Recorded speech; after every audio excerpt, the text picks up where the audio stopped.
ነጻነት ወርቁ ለማስታወሻ ትሆናለች። አርቲስት ነጻነት ወርቁ የሰው ልጅ ሕይወት እጅግ ረቂቅ ናት።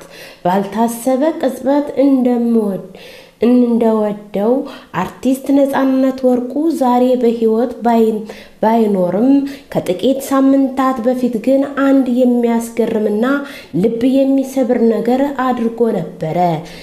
ነፂ ከጥቂት ሳምንት በፊት ይህችን አሁን የምናያትንም ፎቶ በኢንስታግራምና በፌስቡክ ገጹ ላይ ሲያጋራ እንዲህ የሚል ይዘት ያለው መልእክት አስፍሮ ነበረ።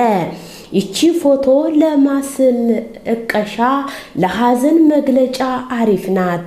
ያኔ ቃሉን በፈገግታና በቀልድ መንፈስ ተቀብለን ተመለከትነው። ፎቶው ዛሬ በእውነትም የሐዘን መግለጫ ሆኖ መቅረቡ የሁላችንም ልብ በሐዘን ተሰብሯል።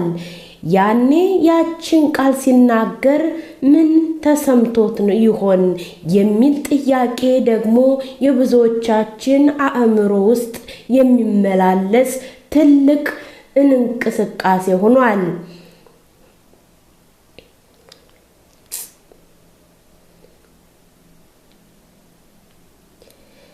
ጠቅላይ ሚኒስትሩ አብይ አህመድ ስለ የሐዘን ዜና ተወዳጁ የኪነ ጥበብ ባለሙያ ነጻነት ወርቁ ከዚህ ዓለም በሞት ተለየ።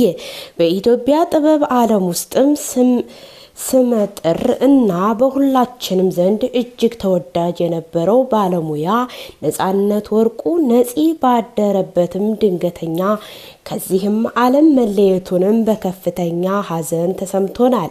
ነጻነት ወርቅነህ በተለየ በኢቢኤስ ቴሌቪዥን ለበርካታ ዓመታት የሚተላለፍ በብዙዎች ቤቶችም ዘንድም የሚወደድ የቤተሰብ ጨዋታ ፕሮግራም አዘጋጅ አቅራቢነቱ ይታወቃል። ከፕሮግራሙ አቅራቢነቱ ባሻገረ በበርካታ ፊልሞች ላይም ባሳየው ድንቅ የትወና ብቃትና ልዩ ልዩ በሆኑ የሰው አክባሪ የኢትዮጵያዊ ልብ ውስጥም ትልቅ ስፍራ ነበረው። የሰው ልጅ ሕይወት እንዲህ ናት። ትላንትና ማታ ቸው ብሎ የተለየን ሰው ዛሬ በቤቱ በዛው ላይመለስ ሂዷል ብሎ ማመን ይገምታል። ነፂ የኛ ምስኪን፣ ነፂ የኛ ይዋቅ።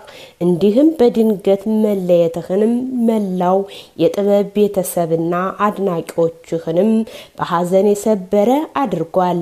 ነጻነት ወርቁ ባለትዳርና የ3 ልጆች አባት ነበረ። ባበረከታቸው ስራዎቹም በደግነቱ ሁል ጊዜ በልባችን ሲታወስ ይኖራል።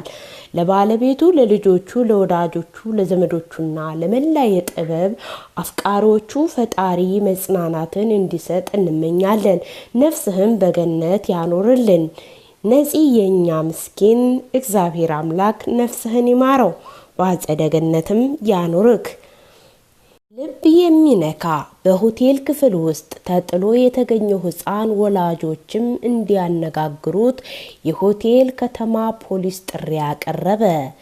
ቲፒ ጥር 8 2018 ዓ.ም በቲፒ ከተማ በአንድ ሆቴል ውስጥም ብቻውን ተጥሎ የተገኘ ሕፃን በፖሊስ ስር መሆኑን ወላጆቹ እንዲረከቡትና የከተማውንም የፖሊስ ጽሕፈት ቤትም አስታወቀ።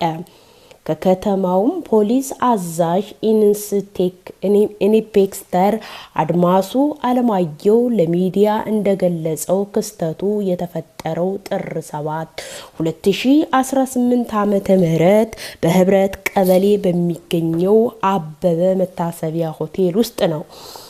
አንድ ማንነቷ ያልታወቀች ሴት ሕፃኑንም ይዛ አልጋ ቁጥር 9 ውስጥም ከገባች በኋላ መታወቂያዋን ላምጣ በሚል ሰበብም ሕፃኑን ጥላውን መጥፋቷ የሆቴሉ ባለ ንብረቶች ለፖሊስ በሰጡት ጥቆማ ታውቋል። ሕፃኑ በአሁኑ ሰዓት በፖሊስ ጥበቃ ስር የሚገኝ ሲሆን ጤንነቱንም በጥሩ ሁኔታ ላይ ይገኛል።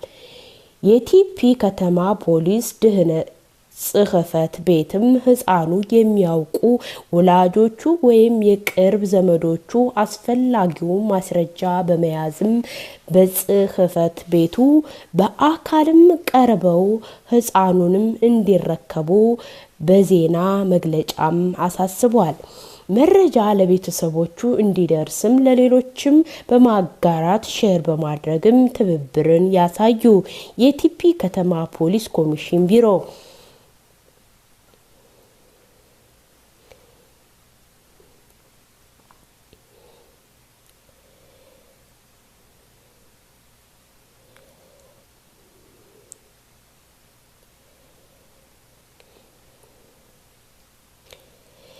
ኤልዳና ከሴቶች ቅሬታ ቀረበባት። ኤልዳና ያኔ በፍቅር ስትጎዳ ብዙ ኢትዮጵያውያን አይዞሽ ሌላ ወንድም መጥቶ ይክስሻል ሲሏትና ሲያደንቋት ነበረ። በዚህም በአነጋገሯ ብዙዎቹ ዋና የሰራዊት ጌታ ልዑል እግዚአብሔር አገልጋይ መልአኩ ቅዱስ ሚካኤል ስሙ ትርጓሜ እንደ እግዚአብሔር ያለ ማን ነው ማለት ድርሳነ ሩፋኤል ላይ ተጽፎ እንደምናገኘው 7 ሊቃነ መላእክት ሲኖሩ አለቃቸውም ቅዱስ ሚካኤል ነው። ከእግዚአብሔር ዙፋን ስርም ትእዛዝም በወጣ ጊዜ ኪሩቤል ተቀብለውትም ለሱራፌል ያስተላለፉ። ሱራፌል በሚካኤልና ለገብርኤል ሩፋኤል ያደርሳሉ። ሚካኤል ለፍጥነተ በጎም ይሁን ክፉ ትእዛዝን ይፈጽሙ ዘንድም መላእክትን ያዛቸዋል። ኪሩቤልና ሱራፌል መላእክቱም ሁሉ አቤቱ የእጅህን ስራ አታጥፋ እያሉ ቀንና ማታን ይለምናሉ። የመላእክት አለቃ ቅዱስ ሚካኤል ከዲያብሎስ ጋር በተከራከረ ጊዜ እግዚአብሔር ይገስጽህ አለው እንጂ ስድብንም ቃልንም አልተናገረም ሲባል ሰምተናል። ሊቀ ነቢያትም ሙሴ እጅግ ታዛዥ የዋህና ስለነበረ ከነአንና ለማየትም ወደ ናባራ ተራራም ሲወጣ 2 መላእክት በአረጋውያንም ተመስለው መቃብርም ሲቆፍሩ ቢያይም ላግዛችሁ ብሎ መቆፈሪያውንም ተቀበላቸው። በመጨረሻም የሰውየው በአንተ ልክ ነውና እስቲ ገብተህ ለካልን አሉት። እርሱም በየዋህነቱ ጉድጓዱ ውስጥ ገብቶ እንደተኛ እንደ እንቅልፍ አሸልቦት በዚያው አረፈ። መላእክቱም ቀበሩት። እስራኤላውያን ሙሴ እጅግ ስለሚወዱትም የሙሴ መቃብር እንደ ጣዖትም እንዳያመልኩት እግዚአብሔር ሙሴን መቃብር ሰወረው። ነገር ግን ጠላት ዲያብሎስም ሊያሳያቸው በመነሳቱ ቅዱስ ሚካኤል ተቃወመ። በመጨረሻም ቅዱስ ሚካኤል ዲያብሎስን እግዚአብሔር ይገስጽህ ብሎ ከነርሱ የወሰወረበትን በሐዋርያው ይሁዳ መልእክት ቁጥር 8 የሚገኘው ቃል ቅዱስ ሚካኤል ትዕግስትን ያሳያል። ዳግመኛም አይሁድ ጌታ ሲሰቅሉትም መላእክት ቅዱስ ገብርኤል በቁጣው ሰይፉንም አወጣ።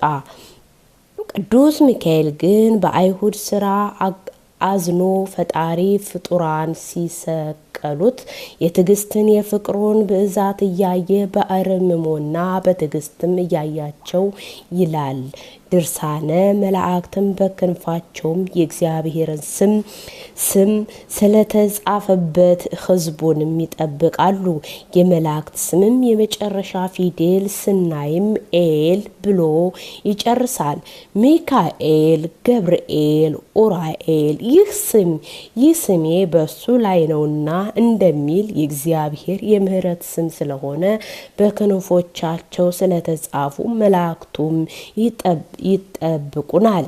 በመንገድህም ሁሉ ይጠብቁህ ዘንድም መላእክትን ስለ አንተ ያዛቸዋል።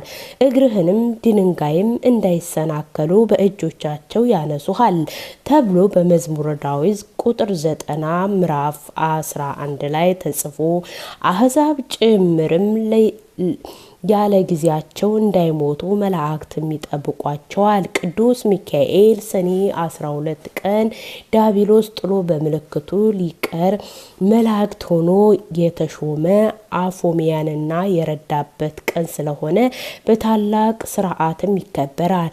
ህዳር 12 ህዝበ እስራኤል በክንፎቹ ጥላ ከበረሃው ፀሐይ ከልዑል ከግብፁ ምድርም እየመራ እየጠበቀ ከአናንያን ያስገባቸው ዕለት ነው። በትንቢተ ዳንኤል ምዕራፍ 10 ቁጥር 13 ላይ እና ምዕራፍ 10 ቁጥር 21 ላይ ደግሞ የስሙ ትርጓሜ እግዚአብሔር ዳኛዬ ነው የተባለው ነብዩ ቅዱስ ዳንኤል ስለ ቅዱስ ሚካኤል እንዲህ ሲናገር ከዋነኞቹ አለቆች አንዱ ሚካኤል ሊረዳ መጣ። በተዘጋ ድንኳኑም ያጽናናው ደግሞ ከሚካኤል በቀረ የሚያጽናና የለም አለ። ልበል አምላከ ቅዱስ ዳዊት በመዝሙረ ዳዊቱ ምዕራፍ 33 ከቁጥር 7 የእግዚአብሔር መልአክ በሚፈሩት ሰዎች ዙሪያ ይሰፍራል ያድናቸዋልም ይለናል። በዓለም ፍጻሜ ስለ ሕዝቡ የሚቆመው ሚካኤል ይነሳል በማለትም በምዕራፍ 12 ከቁጥር 1 አፎልና በራእይ ምዕራፍ 8 ቁጥር 3 ላይ ቅዱስ ጸሎቱ ከዕጣኑ ጢሱ ጋራ ከመላእክቱ እጅ ከእግዚአብሔር ፊት ወጣ ተብሎ እንደተጻፈው መላእክትንም የቅዱሳን ጸሎት ወደ እግዚአብሔር ያሰርጋሉ። ገዳማውያንም የእግዚአብሔር ቸርነትን የመላእክት አማላጅነትን አምነውም ዘወትር በጸሎት ተጋድሎ ገዳማቸውንና እየረዳ በዓታቸውንም እያጠና የከበረውንም ተካ አሁን ድጋፍ ለማድረግም ሙትዓንንም ማር ቅዱስ ሚካኤል አንድነት ገዳም